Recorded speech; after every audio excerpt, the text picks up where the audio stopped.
Muy bien, seguimos con el área de Ciencias Sociales, quinto grado. Estamos trabajando la experiencia número 4, actividad 3. Analizamos avances y problemas de la salubridad en el Perú desde 1980. Ahora vamos a leer el texto Problemas de salubridad en nuestro país entre 1980 y 2000. Este segundo texto de esta actividad tiene 4 fuentes, la fuente E, F, G y H. Bien, empezamos con la fuente E. Situación de nuestro país al final de la década de 1980 y su relación con la salud. Al final de la década del 80 en el Perú, el desempleo y el costo de vida aumentaron y la producción de alimentos se redujo, en parte porque la producción agrícola quedaba detenida en zonas rurales afectadas por los avances subversivos y del narcotráfico en las áreas endémicas. Se agudizan los problemas.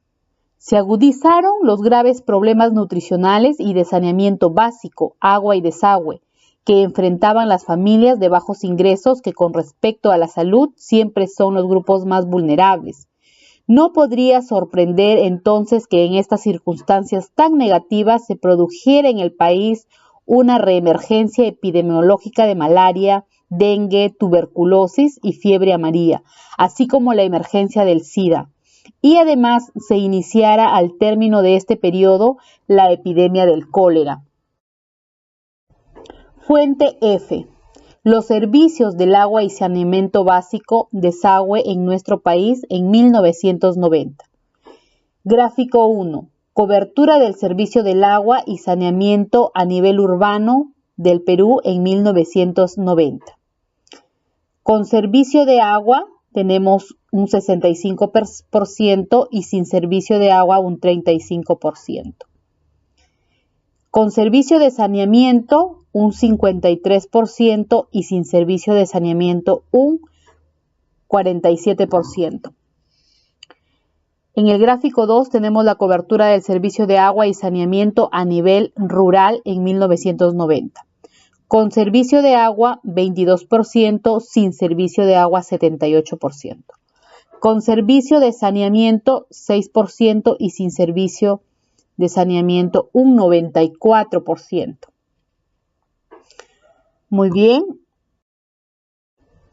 Continuamos con la fuente G.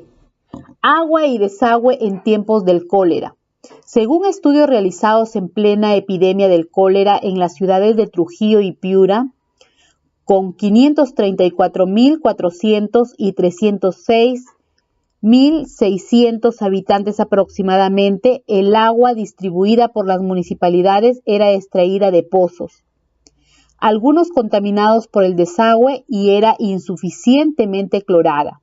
En el Callao se detectó que un 40% de dicha población consumía agua con residuos fecales, debido a que la sección del río Rímac que surtía el Callao era simplemente una gran cloaca. Riego con aguas residuales. El desagüe también era utilizado para regar cultivos de frutas y verduras de tallo corto, como tomates, cebollas y papas que requerían grandes cantidades de agua y fertilizantes. Se estimaba que cerca de 4.000 hectáreas de tierra agrícola de la costa peruana eran regadas con desagüe. El consumo de estos productos se convirtió en uno de los medios de transmisión del cólera. Fuente H. Los establecimientos de salud en la emergencia del cólera en 1991. Igual de serio que el problema de escasez de las medicinas fue el de la infraestructura de los hospitales. En los diarios revisados era común los relatos de las terribles experiencias de los pacientes en los centros de salud. Ellos denunciaban problemas como servicios higiénicos de pésimo estado, atención a los pacientes en el piso, falta de cuartos y camillas, entre otros. Los siguientes testimonios pueden ayudar a comprender la magnitud del problema. En los baños del lugar, Hospital 2 de Mayo, eran realmente un foco infeccioso. Los servicios sanitarios resultaban insuficientes y no había agua en los grifos del hospital, por lo que las heces rebalsaban de los inodoros. Los pacientes que podrían arrastrarse hasta los servicios higiénicos los encontraban ocupados, por lo que la mayoría defecaba en los rincones, tras la puerta o en cualquier lugar disponible. Esto es según El Comercio, 8 de febrero de 1991. El Hospital 2 de Mayo. La sala de emergencia parecía un campo de batalla. Los enfermos apenas así cabían en la sofocante sala.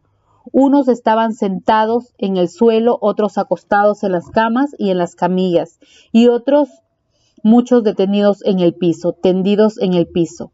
Las pocas enfermeras y un personal auxiliar extraordinariamente convocado no se daban abasto para atender a los enfermos. Varias religiosas con sus hábitos blancos se sumaban a la esforzosa atención. Se dio el caso inclusive que hasta los policías de servicio se convirtieron por breves momentos en improvisados enfermeros. Esto es según la República del 2 de abril de 1991. ¿No? Observamos un diario de la República, una imagen que dice, ¿no? Son 35 muertos por el cólera. Después de leer el texto Problemas de salubridad en nuestro país entre 1980 y 2000, sigamos las siguientes consignas. ¿En qué coinciden y en qué se diferencia lo que plantea las fuentes E y G respecto a las condiciones de salubridad en las que se iniciaron y desarrollaron epidemias como el cólera? Puedes formular tu respuesta elaborando el siguiente cuadro. Las fuentes E y G, ¿qué plantean? Tanto diferencias como coincidencias. De acuerdo a la fuente F, ¿cuál era la situación de los servicios de agua y saneamiento básico en nuestro país en 1990?